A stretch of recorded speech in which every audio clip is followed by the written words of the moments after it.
भूत, भविष्य और वर्तमान बताने वाली कृत्य साधना। अगर इस साधना को कोई साधक सिद्ध कर लेता है तो वो त्रिकालदर्शी के समान बन जाता है। इस साधना को मात्र अपनी ही ऊर्जा के द्वारा सिद्ध किया जा सकता है। आज के इस वीडियो में आपको कृत्य साधना के बारे में हम बताने जा रहे हैं, तो जुड़े रहिएगा काल कपाल और महाकाल के साथ। ने अब तक अगर चैनल को सब्सक्राइब नहीं किया है तो एक बार चैनल को अवश्य सब्सक्राइब कर दें और बेल आइकन को दबा के नोटिफिकेशन ऑन कर लें, नहीं तो आप किसी भी आने वाली दुर्लभ जानकारी से वंचित रह जाएंगे।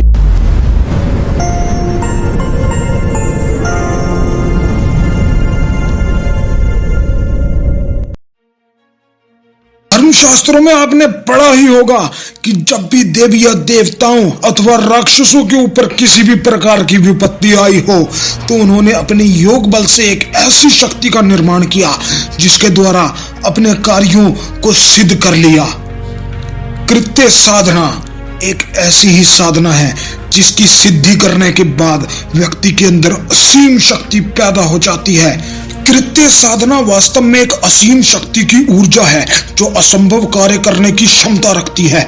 ये एक ऐसी शक्ति है ना स्त्री के रूप में और ना पुरुष के रूप में रहती है, बल्कि जो साधक जिस रूप में उत्पन्न करता है वह उसी रूप में उत्पन्न होकर कार्य करने लगती है। आपने सुना होगा कि भस्मासुर राक्षस को नष्ट करने के लिए भगवान विष्णु ने मोहिनी रूप धारण किया था। उसी प्रकार भगवान शंकर ने दक्ष के यज्ञ को नष्ट करने के लिए कृत्य पुरुष का सहारा लिया था। यह एक बहुत ही शक्तिशाली विद्या है जिसको बड़ी ही सावधानी के पूर्वक गोपनीय स्थान पर एकदम शांत वातावरण में, जहां आसपास कोई भी किसी भी प्रकार का व्यवधान ना हो, यदि कमरे में कर रहे हैं तो कमरे की खिड़कियां दरवाजे सभी बंद करके इस विद्या को करना होता है, जिससे कमरे में कोई प्रवेश ना कर सके, तभी यह विद्या संभव हो पाती है। साधना को प्रतिदिन एक निश्चित स्थान पर आसन लगाकर करना होता है। साधना करने वाले व्यक्ति को एकदम शांत चित्त से मन को एकाग्र करके आंखें बंद कर एक एहसास करना है कि उसके शरीर में एक प्रकार की ऊर्जा एकत्र हो रही है। साधना में हमेशा मस्तिष्क की विचार शून्यता बनाए रखते हुए चिंतन करते हुए करना आवश्यक है। इस साधना का अभ्यास करते समय मन की किसी भी प्रकार के भटकाव में ना रहे।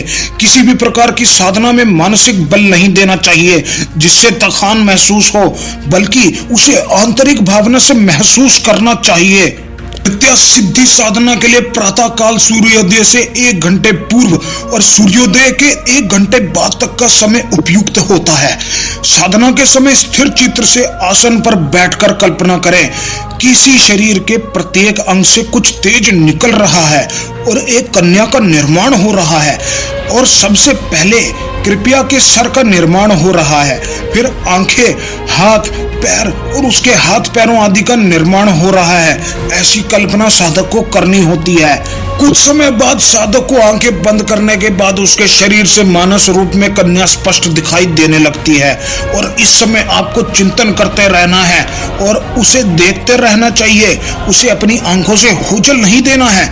यह साधना लगभग 6 महीने तक करनी पड़ती है, परंतु जब साधक अभ्यस्त हो जाता है तो उसे हमेशा वह कन्या आंखों के सामने महसूस होती रहती है। जब आपकी साधना 24 घंटे आपकी आंखों के सामने कृत्य दिखाई देने लगे तो आप उससे कोई भी कार्य करने के लिए संदेश दे सकते हैं।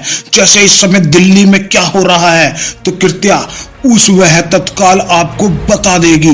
कि किसी भी प्रकार की ऊपरी बाधा से अगर परेशान है तो हमसे संपर्क कर सकते हैं। हम आपकी सहायता अवश्य ही करेंगे।